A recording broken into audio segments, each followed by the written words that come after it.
Hi பா. Hi. இன்னைக்கு என்ன ஸ்பெஷல்? இன்னைக்கு ஸ்பெஷலா இன்னைக்கு வந்து குட்டீஸ்க்கு பிடிச்ச மாதிரி தான் சமைச்சு வச்சிருக்கேன். வாங்க என்னன்னு சொல்லி பார்க்கலாம். ஃபர்ஸ்ட் என்னது இது? Pasta, chicken pasta. எங்க குட்டீஸ்க்கு ரொம்பவே பிடிச்ச சிக்கன் பாஸ்தா. ஏதா முறுக்கு மாதிரி இருக்கு. அது வந்து பாஸ்தால நிறைய வெரைட்டிஸ் இருக்கு. அதுல வந்து நாங்க முறுக்கு முறுக்கா இருக்கிறத வாங்கி இருக்கிறோம். ஸ்பைரல் சிக்கன் பாஸ்தா இது. ஆமா.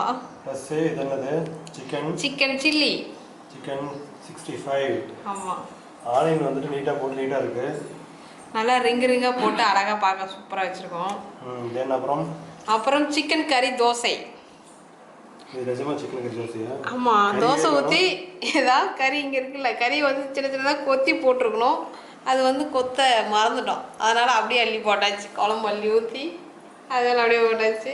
இது வந்து நார்மல் தோசையில் நாங்கள் வந்து குழம்பு ஊற்றி ஊற வச்சிருக்கிறோம். ஏமாத்திருக்கீங்க குட்டீஸை. ஆமாம், நார்மல் தோசையில் குழம்பு ஊற்றி ஊற வச்சிருக்கோம். சிக்கன் குழம்பு ஊற்றி எடுத்து சாப்பிட ஈஸியாக ஊறி போய் நல்லா இருக்கும் இல்லையா, அதனால் ஊற்றி வச்சிருக்கோம். தோசை நார்மல் தோசை சிக்கன் குழம்பு கறியோடு சேர்த்து குழம்பு இருக்குங்கள. சூப்பர், பார்க்கவே ஒரு கலர்ஃபுல்லாக இருக்கு இன்னைக்கு. ஆமாம், இதுதான் இன்னைக்கு எங்கள் வீட்டில் குட்டீஸ்க்கான ஸ்பெஷல்.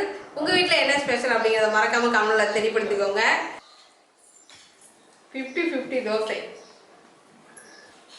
நல்லா ஊறி இருக்கு. கொஞ்சம் நம்ம பாஸ்தாவுக்கு சிக்கன் குழம்பு ஊற்றிக்கலாம். சிக்கன் பாஸ்தா செம்மையா இருக்குது. வீடியோ பிடிச்சிருந்தா லைக் பண்ணுங்க, ஷேர் பண்ணுங்க, கமெண்ட் பண்ணுங்க, மறக்காம நம்ம சேனலை சப்ஸ்கிரைப் பண்ணிக்கோங்க. ஓகே, நெக்ஸ்ட் ஒரு வீடியோல பார்க்கலாம். பாய் பாய்.